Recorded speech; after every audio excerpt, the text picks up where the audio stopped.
പ്രിയ കൂട്ടുകാരെ, നമ്മുടെ വായനയുടെ വീണ്ടും ആരംഭിക്കുകയാണ്. നമുക്ക് വളരെ ശ്രദ്ധയോടുകൂടി ഇത് കേൾക്കാം. പ്രഭാതമായി ഞാൻ കുറച്ചു സമയമായി ഉണർന്നു കിടന്നു. പിതാവിൻ്റെ സ്നേഹം ഉള്ളിൽ നിറയുന്നത് അനുഭവിക്കുകയായിരുന്നു. ആകാശത്തിൽ ഉദയസൂര്യൻ്റെ കിരണങ്ങൾ പ്രകാശം പരത്തി തുടങ്ങിയപ്പോൾ ഞാൻ എഴുന്നേറ്റു. തനിയെ പ്രാർത്ഥിക്കുവാനായി തലേന്ന് കണ്ട ആ വലിയ മരത്തിൻ്റെ സമീപത്തേക്ക് പോയി. ഓരോ പ്രാർത്ഥനയും പിതാവിനോട് എന്നെ കൂടുതൽ അടുപ്പിച്ചു. അപ്പോൾ എൻ്റെ മുമ്പിൽ പിതാവിൻ്റെ സിംഹാസനം കാണുമാറായി. പിതാവ് അവിടെ ഇരുന്നുകൊണ്ട് എന്നെ നോക്കുകയായിരുന്നു. പിതാവ് പുഞ്ചിരിച്ചുകൊണ്ട് കൈനീട്ടി എൻ്റെ നെറുകയിൽ തൊട്ടു. അപ്പോൾ ഞാൻ ആത്മാവോടും ശരീരത്തോടും കൂടെ പിതാവിനോട് ഒന്നായി. ഞങ്ങളുടെ ആത്മാവ് ഞങ്ങളിൽ ഒന്നായപ്പോൾ പ്രത്യേക ദൈവം സ്നേഹത്തിൽ ഒന്നായി. ഒരു നിമിഷം മാത്രമാണ് കടന്നുപോയത്. എന്നാൽ ആ നിമിഷത്തിൽ മനുഷ്യകുലത്തെ ആദ്യം മുതൽ അവസാനം വരെ ഞാൻ അറിഞ്ഞു. ഞാൻ അവരെ സ്നേഹിച്ചു, അവരെ എല്ലാം. പ്രാർത്ഥന കഴിഞ്ഞപ്പോൾ കുറച്ച് മണിക്കൂറുകൾ കഴിഞ്ഞിരുന്നു. അതിനാൽ സാധനങ്ങളെല്ലാം എടുത്തു വെച്ച് പോകുവാൻ ഒരുങ്ങിയിരിക്കുന്ന ശിഷ്യന്മാരുടെ പക്കലേക്ക് ഞാൻ തിരികെ പോയി. അവർ എന്നെ കാത്തിരിക്കുകയായിരുന്നു. അങ്ങേക്ക് വിശക്കുന്നുണ്ടോ? യൂദാസ് ചോദിച്ചു. സ്കറിയാത്തയല്ല. വേണ്ട, ഇന്ന് ഉപവസിക്കണമെന്നാണ് വിചാരിക്കുന്നത്, ഞാൻ മറുപടി പറഞ്ഞു. നടക്കുവാനുള്ള ശക്തി ലഭിക്കണമെങ്കിൽ ഭക്ഷണം കഴിക്കണം, എൻ്റെ സുസ്ഥിതി ആത്മാർത്ഥമായ താല്പര്യത്തോടെ അന്ത്രയോസ് പറഞ്ഞു. എനിക്ക് കുഴപ്പമൊന്നും ഉണ്ടാകില്ല സുഹൃത്തെ, ചിലപ്പോഴൊക്കെ ഭക്ഷണം കഴിക്കാതിരിക്കുന്നത് നല്ലതാണ്. അവൻ എന്നോടുള്ള സ്നേഹം കൊണ്ട് പുഞ്ചിരിച്ചുകൊണ്ട് ഞാൻ മറുപടി പറഞ്ഞു. എന്നാൽ ഇന്ന് ഞാനും കഴിക്കുന്നില്ല, യാക്കോബ് യുവത്വത്തിൻ്റെ അപേക്ഷത്തോടെ ഉച്ചത്തിൽ പറഞ്ഞു. അപ്പോൾ യൂദാസ് ഒഴികെ മറ്റെല്ലാവരും അവനോടുകൂടി ചേർന്നുകൊണ്ട് കഴിക്കുന്നില്ല എന്ന് തീരുമാനിച്ചു. ഒന്നും മിണ്ടാതിരുന്ന യൂദാസിനെ എല്ലാവരും കൂടി നോക്കിയപ്പോൾ നിവൃത്തിയില്ലാതെ അവൻ പറഞ്ഞു, എന്നാൽ ഞാനും കഴിക്കുന്നില്ലെന്ന് വെച്ചേക്കാം. അവന് തീരെ പ്രസന്നതയില്ലായിരുന്നു. വൈകുന്നതുവരെ ഞങ്ങൾ നടന്നു. ദിവസത്തിൽ പലവട്ടം യൂദാസ് പറയുന്നത് ഞാൻ കേട്ടു. എന്തിനാണ് നമ്മൾ ഇങ്ങനെ വിശന്നിരിക്കുന്നത്? ഇതാരുടെ കണ്ടുപിടുത്തം? യാക്കോബ്, ആ ചെറുക്കനെ ഞാൻ കൊല്ലും. യൂദാസിന് ഭക്ഷണം ഏറെ ഇഷ്ടമായിരുന്നു.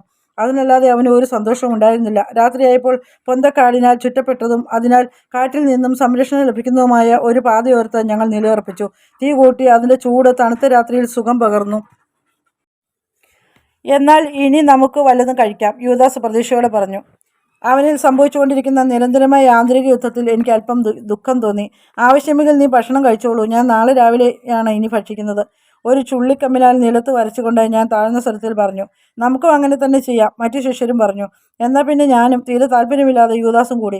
ചിലപ്പോഴൊക്കെ ഞാൻ പറഞ്ഞു, ശരീരത്തിന് ഒരു പരിശീലനം നൽകുന്നത് നല്ലതാണ്.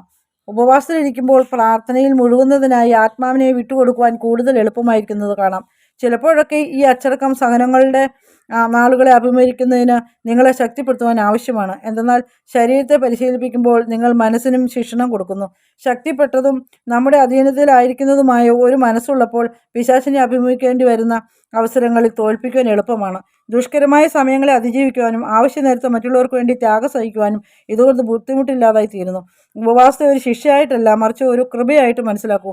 നിങ്ങൾ ഇപ്രകാരം ഉപവസിക്കുമ്പോൾ ദിവസങ്ങൾ കഷ്ടതയുടേതല്ല, മറിച്ച് ആനന്ദത്തിൻ്റെതായി തീരുന്നു. മാത്രമല്ല, ഉപവാസം എന്നത് പിതാവിന് പ്രാർത്ഥനകൾ സമർപ്പിക്കുവാനുള്ള മറ്റൊരു മാർഗം കൂടിയാണ്. ശിഷ്യന്മാർ സമ്മതഭാവത്തിൽ എന്നെ നോക്കി. യൂദാസും വളരെ പ്രയാസപ്പെട്ട് ഒന്ന് പുഞ്ചിരിച്ചു. എന്നാൽ ആരും കാണാതെ മേലങ്കിയുടെ അകത്ത് ഒളിപ്പിച്ചു വെച്ചിരുന്ന അപ്പക്കഷ്ണങ്ങൾ അവൻ ചവയ്ക്കുന്നത് ഞാൻ കണ്ടു. യൂദാസിനെ സംബന്ധിച്ചിടത്തോളം മനസ്സിലാക്കുവാൻ വളരെ ബുദ്ധിമുട്ടുള്ളതായിരുന്നു അച്ചടക്കം എന്നുള്ളത്. പിറ്റേന്ന് കാലത്തുണർന്നപ്പോൾ എനിക്ക് നല്ല ഉന്മേഷം തോന്നി. അന്നേ ദിവസം ചെയ്യേണ്ട വേലയ്ക്കായുള്ള മുഴുവൻ ശക്തിയും സംഭരിച്ചതുപോലെ. എനിക്കറിയാമായിരുന്നു അത് ബുദ്ധിമുട്ടേറിയ ഒരു ദിവസമായിരിക്കുമെന്ന്. ശിഷ്യന്മാർ കാലത്ത് നന്നായി ഭക്ഷണം കഴിച്ചു. യൂദാസിൻ്റെ വിശപ്പ് ഒരിക്കലും തീരുകയില്ലെന്ന് തോന്നി. ഞാൻ അല്പം അപ്പം മാത്രം കഴിച്ചു, മറ്റൊന്നും വേണമെന്ന് തോന്നിയില്ല. ഭക്ഷണം കുത്തി നിറച്ച വായുകൊണ്ട് യൂദാസ് പറഞ്ഞു, യേശുവേ, അങ്ങ് ഒട്ടും കഴിക്കുന്നില്ല, പിന്നീട് വിശക്കും. അവൻ മുന്നറിയിപ്പ് നൽകി. ഞാൻ ആവശ്യത്തിന് കഴിച്ചു, ഞാൻ മറുപടി പറഞ്ഞു. അവൻ ഇടയ്ക്ക് കയറി പറഞ്ഞു. അവൻ സംസാരിച്ചപ്പോൾ വായിൽ നിന്ന് ഭക്ഷണത്തിൻ്റെ അംശങ്ങൾ എൻ്റെ മേൽ തെറിച്ചു വീണു. ഇപ്പോൾ എങ്ങനെയൊക്കെ തോന്നും, എന്നാൽ കുറേ കഴിയുമ്പോൾ സംഗതി മാറും. അവൻ കൂടുതൽ ഭക്ഷണം വായിൽ കുത്തി തിരുകി. എന്നിട്ട് കുറച്ച് വെള്ളവും കുടിച്ചു. ഞാൻ എപ്പോഴും നന്നായി കഴിച്ചു എന്ന് ഉറപ്പുവരുത്തും. ശരിയാണ്, അത് മറ്റുള്ളവരെ മുതലെടുത്തുകൊണ്ടാണെങ്കിൽ പോലും ഞാൻ വിചാരിച്ചു. ഭക്ഷണത്തിന് ശേഷം കഴുകുന്നതിനായി ഞങ്ങൾ അടുത്തുള്ള ഒരു കിണറ്റിൻകരയിൽ വെള്ളം കോരുവാൻ പോയി.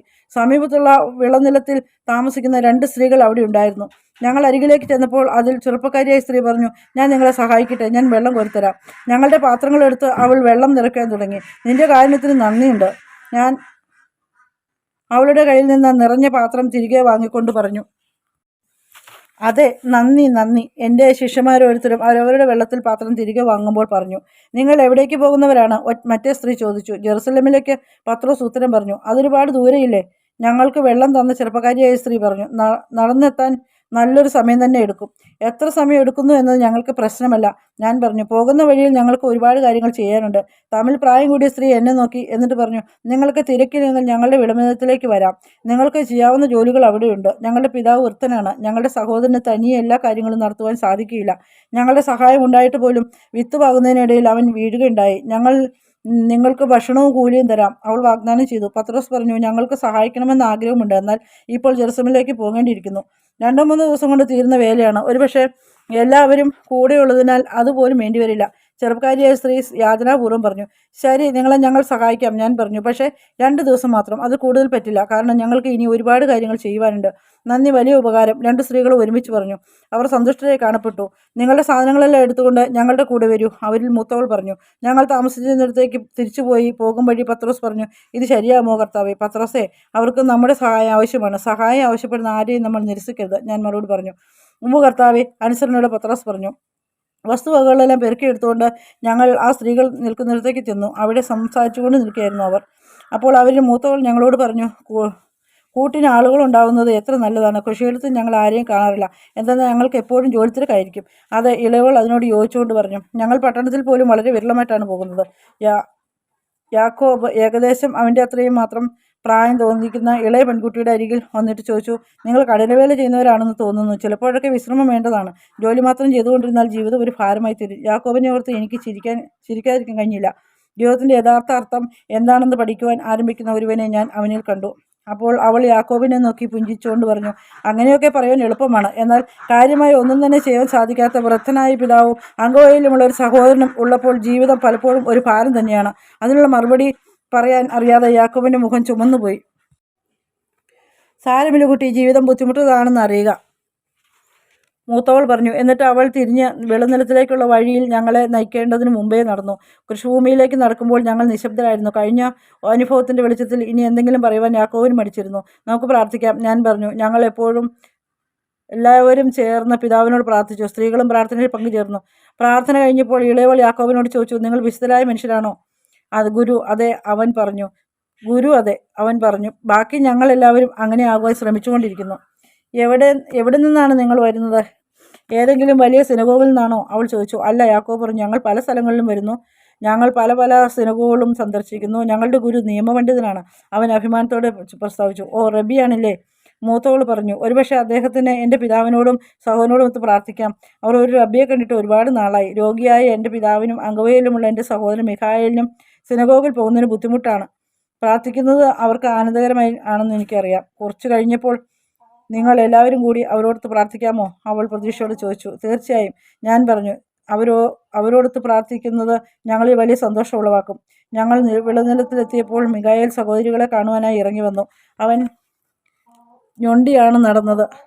അവൻ്റെ കാലുകൾക്ക് ജന്മനാ അംഗവൈകല്യമുള്ളതായിരുന്നുവെന്ന് ഞാൻ അറിഞ്ഞു. എന്നാൽ നടക്കുവാൻ ആവശ്യമുള്ളത്ര ബലം അവനുണ്ട്. സഹോദരിമാരെ, അവൻ വിളിച്ചു. നിങ്ങൾ കുറേ അതിഥികളെ കൊണ്ടുവന്നിട്ടുണ്ടല്ലോ, എല്ലാവർക്കും സ്വാഗതം. അവൻ വലിയ സന്തോഷത്തോടെ ചിരിച്ചുകൊണ്ടാണ് പറഞ്ഞത്. ഈ വേദനയിലും എന്ത് സന്തോഷമുള്ള ഹൃദയമാണ് ഈ മനുഷ്യൻ്റേത് എന്ന് തേജസ്സുള്ളൊരാത്മാവ്. ഇന്നത്തെ നമ്മുടെ വായന ഇവിടെ അവസാനിക്കുകയാണ്. നമുക്ക് അടുത്ത ദിവസം വായനയ്ക്ക് വേണ്ടി കാത്തിരിക്കാം, പ്രാർത്ഥനയോടെ ആയിരിക്കാം.